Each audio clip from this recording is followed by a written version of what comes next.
Bismillahirrahmanirrahim. Assalamualaikum warahmatullahi wabarakatuh. Perkenalkan, nama saya Astini Wati Nasir dengan NIM 0522777858. Di sini saya akan menjelaskan modul ajar dan materi yang telah saya buat. Yang pertama, saya akan menjelaskan tentang modul ajar yang telah saya buat, yaitu Satuan Pendidikan SD Negeri Buluwaru 3, mata pelajaran Pendidikan Agama Islam dan Budi Pekerti. Materi pokok, indahnya saling menghargai dalam keberagaman. Kelas 1 semester kelas 4 semester ganjil. Tanggal pelaksanaannya 24 Oktober 2025. Alokasi waktu 2 kali 35 menit.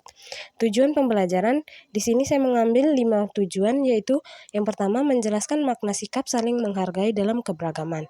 Yang kedua, menyebutkan contoh sikap toleransi di sekolah, rumah, dan lingkungan masyarakat. Yang ketiga, menunjukkan sikap saling menghargai saat berdiskusi dan bekerja kelompok. Yang keempat, mengomunikasikan hasil pengamatan dan diskusi dengan percaya diri. Yang kelima, menyimpulkan pentingnya hidup rukun dalam keberagaman. Selanjutnya, langkah-langkah pembelajaran. A. Kegiatan pendahuluan, itu berjalan selama 15 menit. Nah, dalam kegiatan pendahuluan itu ada 4 kegiatan, yaitu 1. Memberikan salam, memimpin doa, dan mengecek kehadiran siswa. Yang kedua, guru mengaitkan pembelajaran dengan pengalaman sehari-hari tentang perbedaan suku, teman bermain, dan kebiasaan keluarga. Ketiga, guru menyampaikan kompetensi yang akan dicapai dan pentingnya menghargai perbedaan.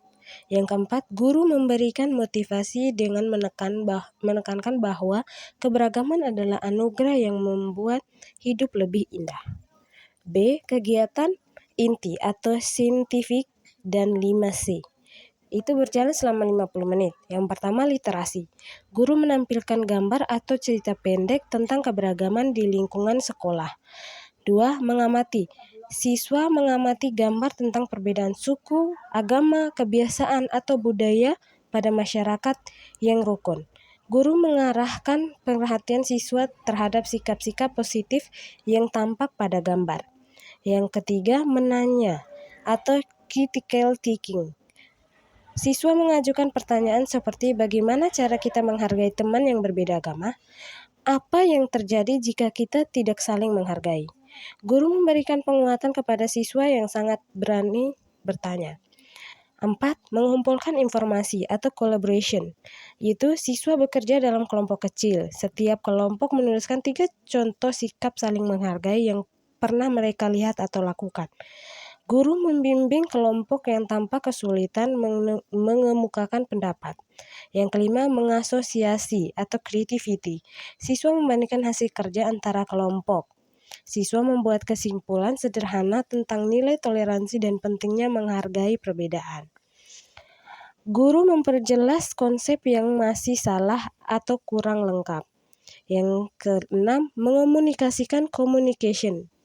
Perwakilan kelompok presentasi kan hasil diskusinya.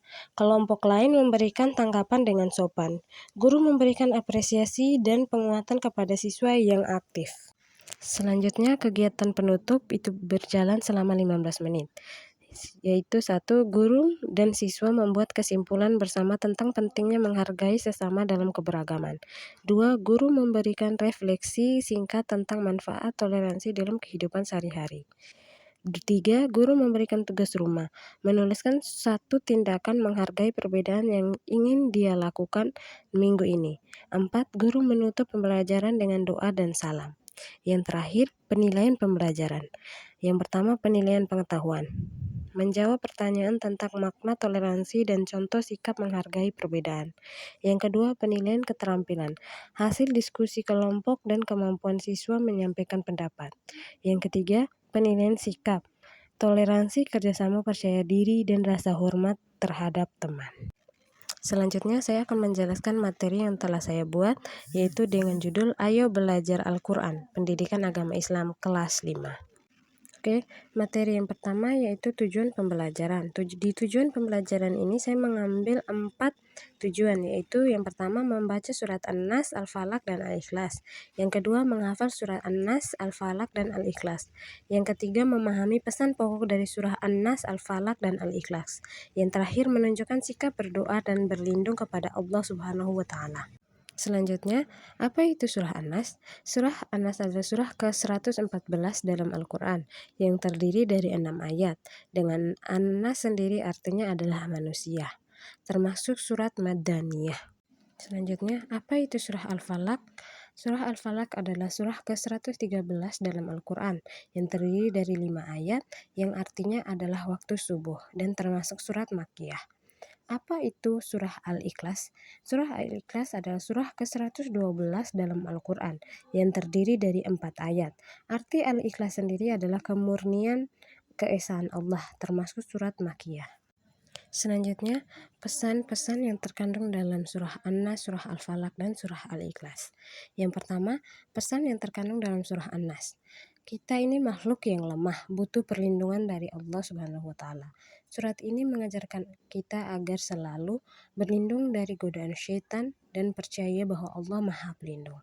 Yang kedua, pesan dari surah Al-Falaq. Manusia harus memohon perlindungan hanya kepada Allah, berlindung kepada Allah dari segala kejahatan. 4 kejahatan dalam surah Al-Falaq: kejahatan makhluk Allah, kejahatan malam, kejahatan tukang sihir, dan kejahatan orang yang dengki. Dengan membaca surah Al-Falaq, kita berharap Allah selalu melindungi kita. Yang ketiga, pesan surah Al-Ikhlas. Menegaskan keesaan Allah atau tauhid, bahwa Allah itu esa atau satu, tempat meminta segala sesuatu, tidak beranak dan tidak diperanakan, serta tidak ada seorang pun yang setara dengannya. Pesan ini mengajarkan umat Islam untuk hanya menyembah Allah dan menolak segala bentuk persekutuan atau syirik. Selanjutnya, membaca surah An-Nas, Al-Falaq, dan Al-Ikhlas.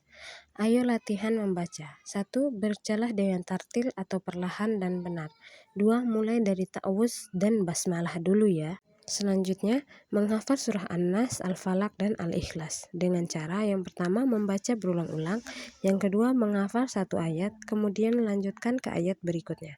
Yang ketiga, menyimak hafalan dengan teman atau guru untuk memastikan hafalan benar. Selanjutnya, kesimpulan. Surah An-Nas adalah surah terakhir dalam Al-Quran berisi 6 ayat dan mengajarkan kita agar selalu berlindung kepada Allah dari godaan syaitan. Yang kedua, surah Al-Falaq yang termasuk surah Madaniyah dengan artinya waktu subuh mengajarkan memohon perlindungan dari Allah Subhanahu wa Ta'ala terhadap segala kejahatan. Yang ketiga, surah Al-Ikhlas berisi penegasan tentang kemurnian keesaan Allah dan menolak segala macam bentuk kemusyrikan dan menerangkan bahwa tidak ada sesuatu pun yang menyamainya. Yang terakhir, penutup. Anak-anak hebat, belajar Al-Quran itu membawa berkah dan membuat hati kita tenang. Ayo kita biasakan membaca Al-Quran di setiap hari, dimulai dari surah-surah pendek. Jadilah anak yang rajin mengaji, jujur, dan selalu memohon perlindungan kepada Allah. Oke, sekian penjelasan dari saya. Terima kasih atas waktu yang telah diberikan. Kurang dan lebihnya saya mohon maaf. Wabillahi taufiq wal hidayah. Wassalamualaikum warahmatullahi wabarakatuh.